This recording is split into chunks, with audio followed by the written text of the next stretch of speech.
Welcome to the Raising Boys and Girls podcast. I'm Sissy Goff.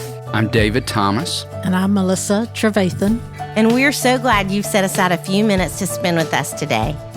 In each episode of this podcast, we'll share some of what we're learning in the work we do with kids and families on a daily basis at Daystar Counseling in Nashville, Tennessee.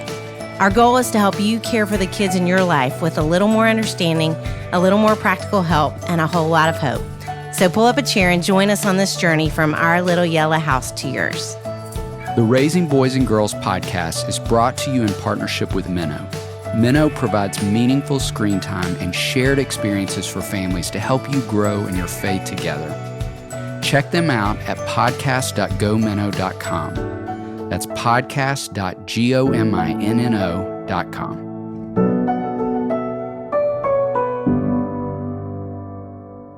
Arlene Pellicane is a speaker, podcaster, and author of several books, including Screen Kids, Parents Rising, 31 Days to a Happy Husband, and Calm, Cool, and Connected. She is the host of the Happy Home podcast and has been featured on The Today Show, Fox and Friends, Wall Street Journal, and Focus on the Family. She and her husband James have 3 children. To learn more and for free family resources, visit Arlene Pellicane. That's PELLICANE.com. Arlene, it is a joy to have you be a part of this time. We are so grateful you would carve out time and space to be with us. I had the great privilege of meeting you years ago when you and I were speaking at the same event, and just a week ago, we had the opportunity to intersect again at a conference, and any opportunity I'm given to cross paths with you is a gift, and was amazing that you said yes to be with us for this time today, and we're just so grateful and would love to even begin by having you, from your perspective, share a little bit about yourself, your work, your family. We'll start there. Yeah, well, the same right back at you, David. And I still need to meet Sissy in person, but I feel like I know her, and I'm so happy to be with you all. My speaking and my writing is geared towards helping people have a happy home. So people say, oh, well, that sounds very superficial. But it's the kind of home where you feel loved, where you feel secure, where you come home and there's joy, and you don't have to come from one to create one. So it's the idea of, how can we talk to experts? How can we talk to everyday people? What is making this marriage work? What's making the home work? How can we make the marriage kind of more important than the kids in that sense? Because, parenting tends to kick that part out. So my husband, James, and I have been married for 22 years. And then I have 3 kids. Ethan is 16, Noelle is 14, and Lucy is 11. And so it's just my heart to say, I really enjoy being a mom and a wife. And I want to help and encourage other people to enjoy it also. I love that. I love that you don't have to have come from one in order to have one. Yeah. It's a beautiful statement. Yeah. And we know you are just such a treasured voice in the arena of technology and families. And we are so grateful for your work around that, because we just have parents all the time who are asking questions about it. And so maybe we could start with, how does a parent know if their child has been on screens too much? In the book Screen Kids, I co-authored with Dr. Gary Chapman, you'll find a list in there. In your gut, if you're asking questions like, okay, is my child like a little too in love with that iPad? Is my child going a little too overboard with Netflix? You kind of know, because you're asking these kinds of questions. If you're not thinking about it at all, then your child is probably just fine. So just the fact that you're wondering about it, it's something it is worth investigating. There are things like your child doesn't have the same interests that they used to. Maybe they used to love riding their bike around, or maybe they used to love playing the piano, or they loved hanging out with friends, and then all of a sudden they stopped doing that. My cousin lives in a cul-de-sac, and she would say, man, the girls used to always hang out together, but then this one girl got an iPad, and then she never came out. And then the neighbor girls would knock on the door, like, come out and play. And she's like, I'd rather play video games. So that's when you know as a parent, like, there's something wrong here, because the stuff you normally did, you have stopped doing them. Maybe your child is only happy when they are gaming, when they're on social media, when they have a device in their hands. And you're like, wait a minute, you should be able to be just fine without, holding this. Maybe they're getting kind of sneaky, that you say, hey, oh my goodness, what are you doing? Oh, you're in the closet with a phone. So they're exhibiting behavior behavior where they're kind of sneaking around and trying to use it. They're disobeying rules to use it. They're normal things like maybe they used to get their homework done and they're not getting it done anymore, or they used to take showers every other day and they're not even really hitting that benchmark, Yeah. So these things that you see negative consequences in their life because of their screen time, changes in behavior, mood swings, they're becoming more angry at you. They're difficult when they're asked to come away from the phone, come away from the video game, the device, all those things. Those are all warning signs that, wait a minute, this might be too much. I like what Melanie Hempy, she's a nurse. She has Screen Strong is the name of her organization. And she just talks about like the casual gamer, the casual, and you can use it for anything, casual social media user, Netflix watcher, whatever. Casual, at risk, addictive. And she's like, the casual person's the one that, hey, they play a game for half an hour and then they're like, okay, I'm kind of bored. And then they walk away and they do something else and they don't ask for it for another 5 days. Your at-risk person is like, okay, I know I'm supposed to only watch during the weekends, but every day I'm asking, hey, can I get on my game? Hey, can I open up Netflix? Hey, can I get my phone back for social media? So they're asking, okay, this person's kind of at risk. They've been asking a lot. And then you have your addicted where it's, okay, we served dinner 2 hours ago and you can heat it up in the microwave because you didn't show up, and so they are not showing up to things because they are on their devices. And I think that's helpful. And that's a moving target. There might be a day where your kid's doing great, but then maybe a few weeks go by and you realize, oh, I've been letting this slip and they've been playing a lot more and I've got to do this reset. So it's not a one and done. You kind of are watching your children and then leading the way by, hey, we need to reset this because this isn't quite working. Well, I mean, as you're describing all of that, it makes me think from a mental health perspective, obviously addiction. I mean, it sounds like any addiction and it sounds so much like depression, which we know all those things can so easily get intertwined. So I'm so grateful for you delineating those things for us to be aware of. Well, and I'd love to even build on that. How would you say, Arlene, that increased screen time threatens the emotional and educational development of children? There's this picture that helped me. It was an experiment done a long time ago in the 50s and the 70s by Blakemore and Cooper, and they did it with kittens. And they put these little kittens in the dark for the first few weeks of their lives, and then they let them out for 1 hour, and they put them in a cylinder, and they could just see the world out of this little cylinder for 1 hour a day.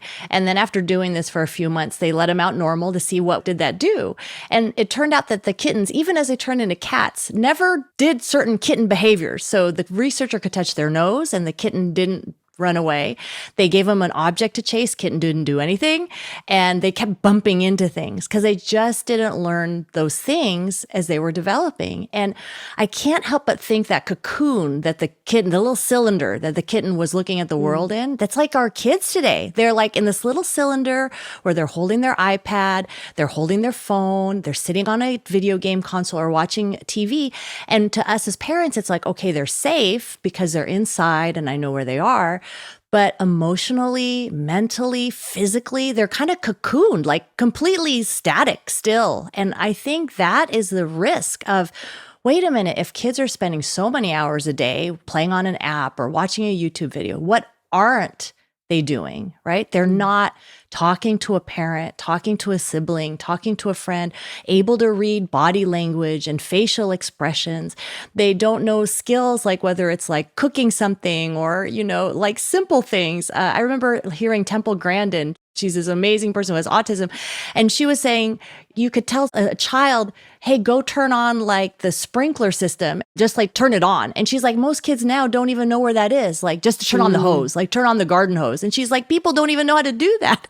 So just the idea that there's so much we're missing because we are on screens all the time. And I think emotionally, we aren't getting our love tanks filled up with, Dr. Gary Chapman, my co-author with those 5 love languages. We're not getting a physical touch.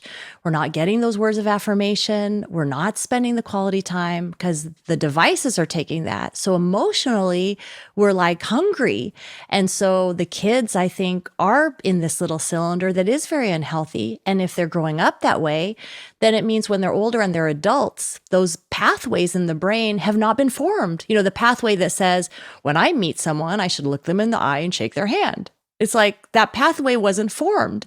When I'm in a new social setting and I'm sitting amidst strangers, at a conference or a business meeting or whatever, I could look at the person next to me and start talking to them. It's like there's not a pathway there that's been built through experience. And I think that's what's going to hurt a lot of kids as they grow up is they won't know how to relate.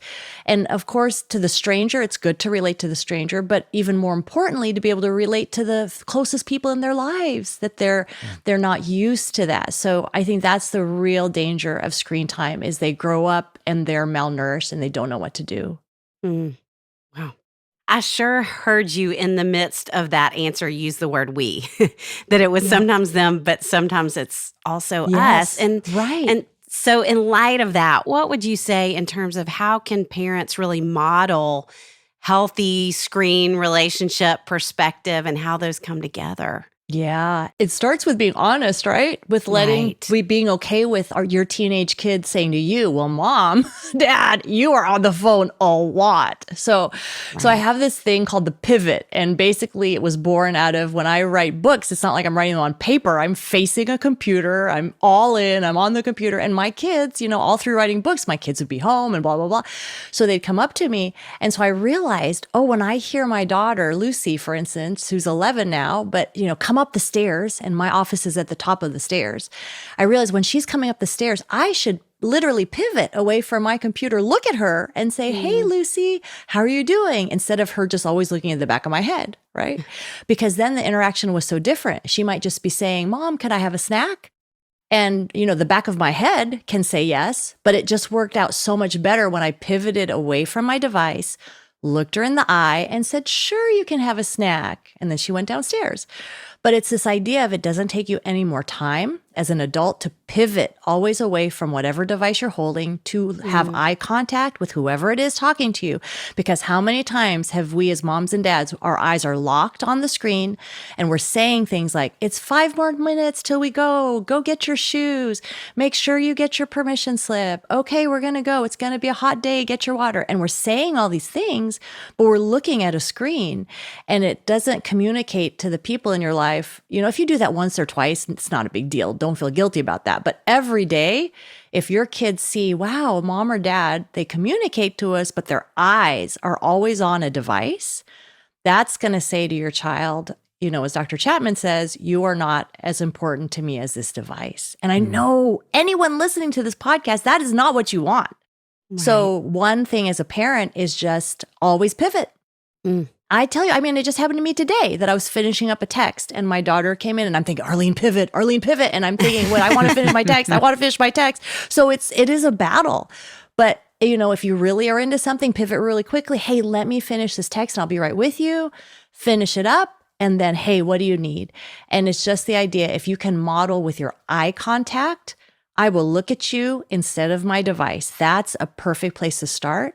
Meal times that you will say, hey, let's all put our screens away, even the parents, and parents lead the way.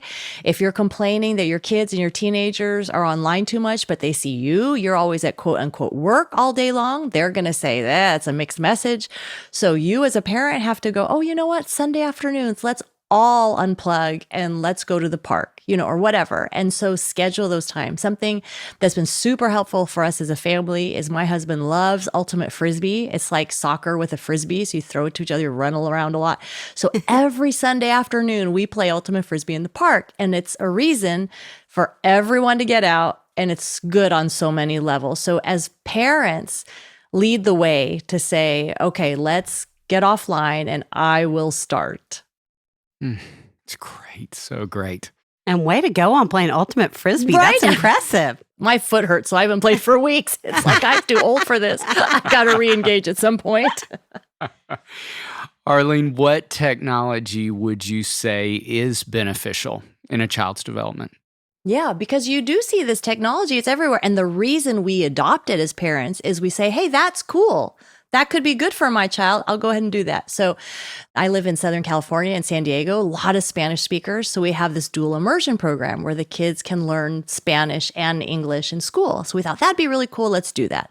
Well, James and I don't speak Spanish. So when they were little, 4 years old, 5 years old, they were doing Rosetta Stone, which is basically like language learning, right? So they're on the computer, they're doing their Rosetta Stone. And we found that was really cool because then they started school and they had a few sentences of Spanish under their belt, and it's something we couldn't teach them. So there are certainly things, you can be reading the Bible. You could have a Bible app. You could have for your teenagers, they might be in a group chat with your youth pastor. Like there are some pretty cool things that can be done online. The problem is when you say, hey, child of mine, what are you doing? Usually they're not doing those really cool things. They're doing something different. And so there are good things, but I think that whatever you can do to delay the personal device going into their hand, when it's something like just a laptop and they're doing Rosetta Stone at the kitchen table, that's easier to say, hey, let's do that for 30 minutes and then let's close that down.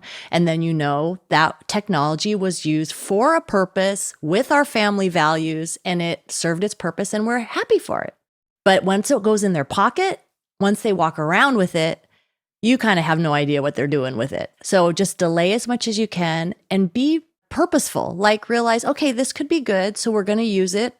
Maybe we have to enhance some math skills. So we're going to do some, math, your kid's not going to get addicted to that. So, find those good things and you can for sure use them, but just be really wary of, okay, let's just let you have the iPad. Let's just have the phone because most likely they're not going to be doing those good things. Digital vegetable versus digital candy. And the candy's going to win out every time. Digital vegetable versus digital candy. That's awesome. So great. Yes. The Raising Boys and Girls podcast is brought to you in partnership with Minnow. Did you know that Minnow has an award-winning children's Bible? Written by VeggieTales creator Phil Vischer, the Minnow Laugh and Grow Bible for Kids is more than a children's Bible storybook. It's a deep, engaging, and whimsical gospel experience. Each Bible story is vividly illustrated, takes just minutes to read, and includes a family connection to encourage readers to learn, talk, and pray together. Find out more at shop.gominnow.com. That's shop.gominno.com.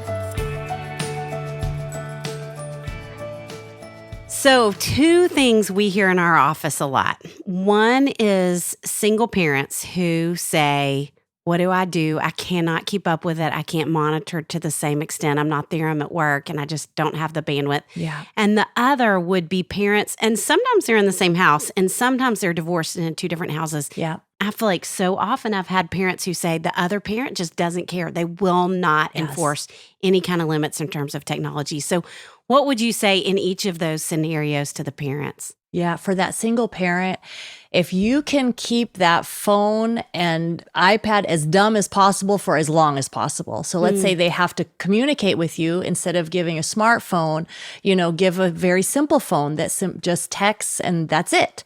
And that way, because it's too much to monitor, like that is a full-time job to monitor what is on my child's phone and you already have so much to do. And the earlier you start, of course, the better. Because as your kids are younger, you're like, sorry, this is the only phone I'm going to give you. It texts, you can reach me. That's what it's for. That's all you get. And that can stay throughout elementary school. I would even say in middle school, like you can hold that line if you start early. It's hard at first to convince your child, why am I getting this phone instead of the phone that my friends have, right? That's hard at first. But then later, as you go on, it's going to be much easier for you to have to manage all that.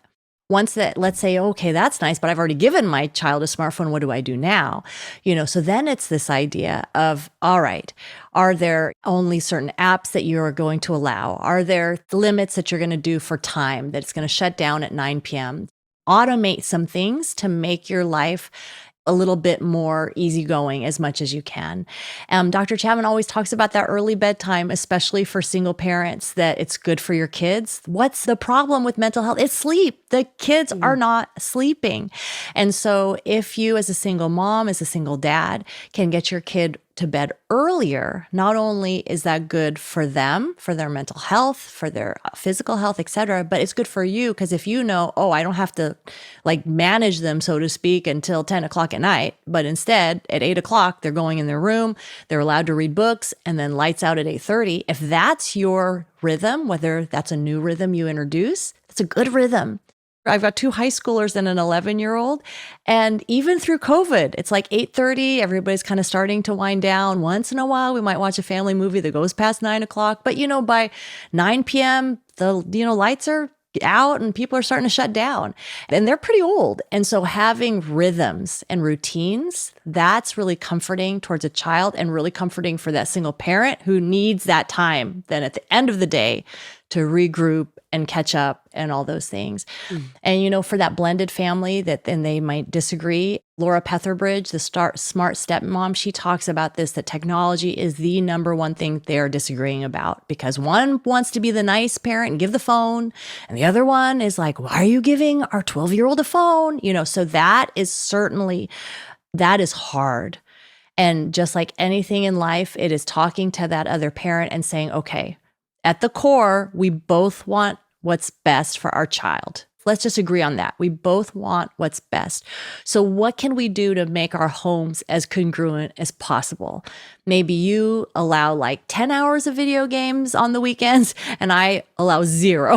So maybe we go to 5, and just trying to see, is there something we can negotiate? And if there isn't anything, then it's like, okay, then you got to just be strong and say, I know that's at so-and-so's house. That's how it goes. But at our house, this is how we do it. And make your house as fun and joy-filled as possible so that there are other things. Maybe they play video games at the other house, but at your house, they're learning how to cook their favorite meal or they're, with your dog or, you know what I mean? Like find out what they like. Do they like music? Do they like pets? Do they like skateboards? Do they like biking? And it's like, okay, at our house, we're going to do those things. Do they like art? Like, let's invest in that. Because there are some times where you will just be at an impasse and you'll just want to make it as screen-free as possible in your home. Arlene, one of the things I love about your work is you've not only written great content for parents around screens, but also content for grandparents. And we are hearing more than ever that grandparents are struggling in that space of seeing their adult children maybe setting different limits than they would have set had technology been a part of their parenting journey. And so I'd love to even ask, how can grandparents get involved in screen time with their grandkids? And how can parents and grandparents help keep technology from becoming an electronic babysitter? There's not much out there. And that is why Dr. Chapman and I wrote this little companion book for Screen Kids, Grandparenting Screen Kids.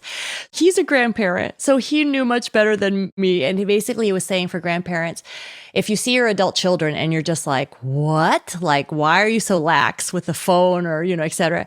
He says, you just have to remember you are not the parent. It is not your place to say, this is how you should be parenting because your adult kids are probably not going to respond to that very well. So he just said, step back and realize you are not the parent, but you can be influential. And he did talk about pick your strongest battle. So instead of every day, why are you letting him play Fortnite? Why do they have a phone? Do you not, just be quiet as a grandparent, but pick that thing that you think that's really important.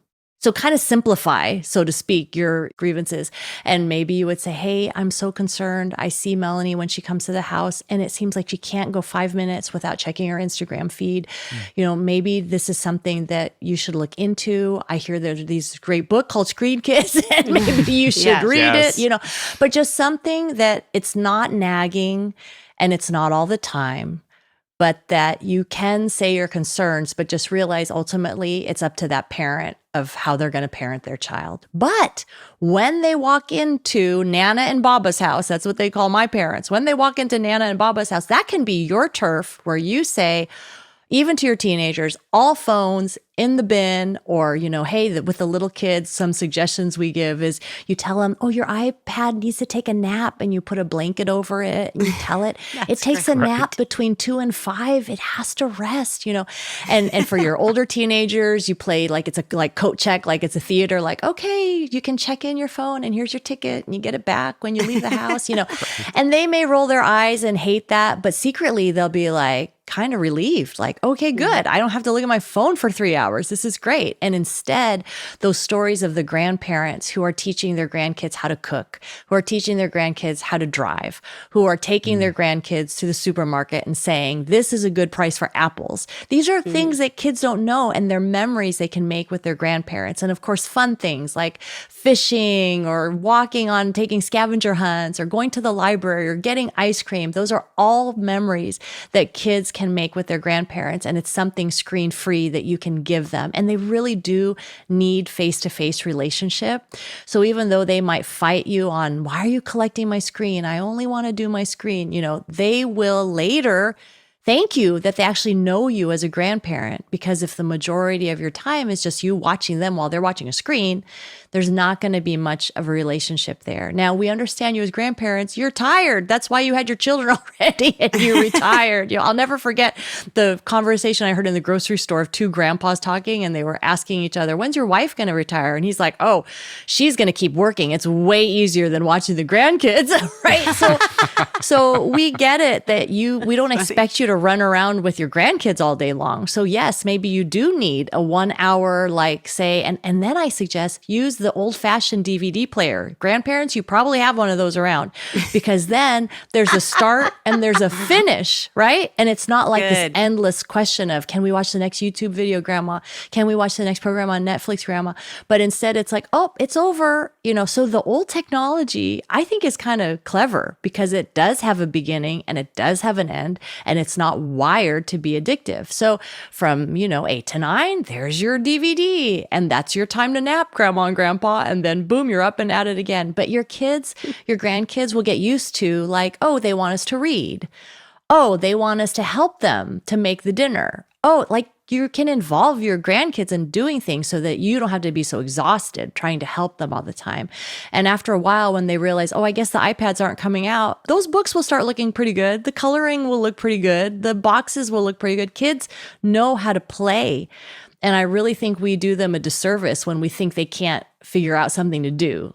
They can figure something out to do that doesn't have to be plugged in. I love that. You're inspiring me as an aunt. Yes. Even when my nephew we call them bunkin' parties, and when he has a bunkin' party, it takes me so long to get the remote to work. There's no instant gratification or anything. So he's developing some good skills. He's going to start coloring just while I'm trying to get the remote to work. Still waiting. Yes. But I love that. And I think what you're describing is the industriousness of kids. They come up with these amazing things, and reflecting on that and thinking about your own kids, which are, say again, the age range. What are they? Yeah, so they're 11, 14, and 16. 11, 14, and 16. So if you had to say what you're learning from them right now, whether it's about screens or whether it's just about life in general, what do you feel like you're learning from them? I see every kid is different, that we all have our different tendencies. So what for one child might be able to do something and set it down, another child is just let me look at that again. So all your kids are different. So you don't have to do the same rule for all of them. And I know that doesn't seem fair, but they are all different, But on the flip side of that, all of them, just like us, have the propensity to just stay on too long. No matter how righteous, amazing, purposeful, studious, good-natured they are, when they are on YouTube, they want to watch one more thing. And they start it at 1:00, and then all of a sudden they realize, oh my word, it's 2:30 in the afternoon. What has happened? That happens to all three of my kids, and it's a tendency that all of us have. On a positive note, I have seen how my son plays the piano.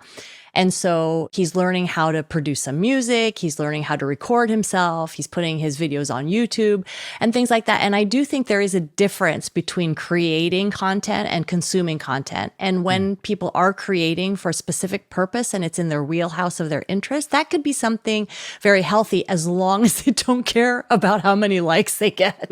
Once you go in that direction, then it's like, oh no, this is terrible. But I've seen him be very useful with that. That's been a positive thing. And I really do see, my kids go to public school. They have been online all year, so they are on the computer a lot. But they are attested to me, they do not have smartphones. And my son, who's the 16-year-old who does not have a smartphone, he has a Google Voice number, because people always ask me, how does he do it? How does he function as a high schooler if he doesn't have that? And it's not like he's under a rock. You know what I mean? Like he's the captain of the debate team. He's a co-captain of the quiz bowl team. And he does all his group chats on the iMac and it totally works, and he has piano students. He teaches students. So he has to text parents and it works. So once in a while, things kind of fall, by the wayside because he didn't have a phone in his hand. But for the most part, it works really, really well. So it's kind of proof that you can get around it. Like a lot of people think that's not even possible, but to realize there are workarounds. And we've kind of started chatting about, he'll be a senior next year. If we let you have a phone, but you had to pay for a phone, what would you do? And he has said that he wouldn't get one because he doesn't want to have to pay for it, which is so funny. But isn't that real world?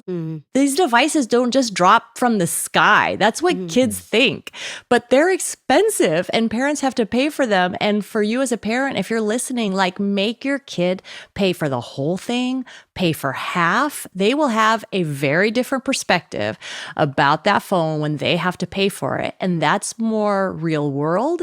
And then it gives the expectation of, okay, well, when you work and when you can do things, maybe you'll earn it versus me just dropping it in your lap when you're 12, so just think about it. And I can really say my son, Ethan, I use him a lot right now just because he's the oldest. So it would seem most ridiculous that he doesn't have one.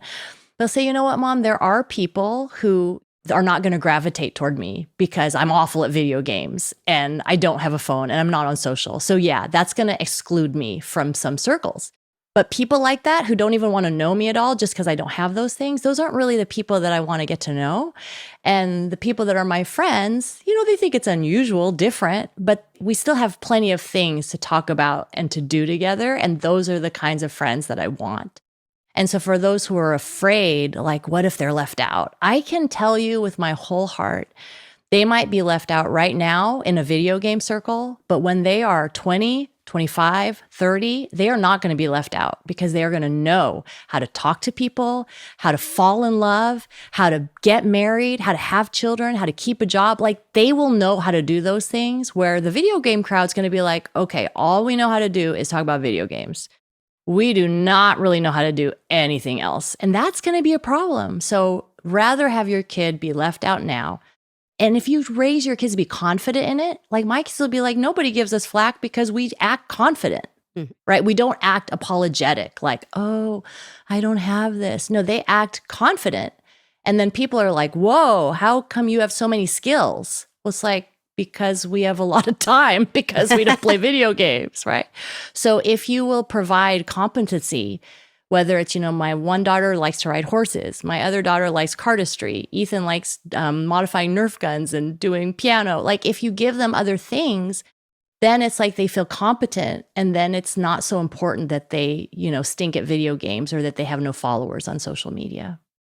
Arlene, this has been such a rich conversation. You have offered so much, I think, to parents who are listening. And we would say about every parent who walks through our doors feels overwhelmed in some way by this animal of technology. Such great practical content. We couldn't urge you enough to explore her amazing resources. And we're going to ask you if you would share with us how folks could find your content, how they could find out information about you. Screenkidsbook.com. Screenkidsbook.com will lead you to Screen Kids and grandparenting Screen Kids. And also Dr. Gary Chapman and I do a webinar that is you can watch right in the comfort of your own home on demand. So that's something you could do by yourself in a small group, etc. So screenkidsbook.com. And then I'm working in the future, I'll be working on a masterclass around Screen Kids, and you'll find that in the future at happyhomeuniversity.com. happyhomeuniversity.com.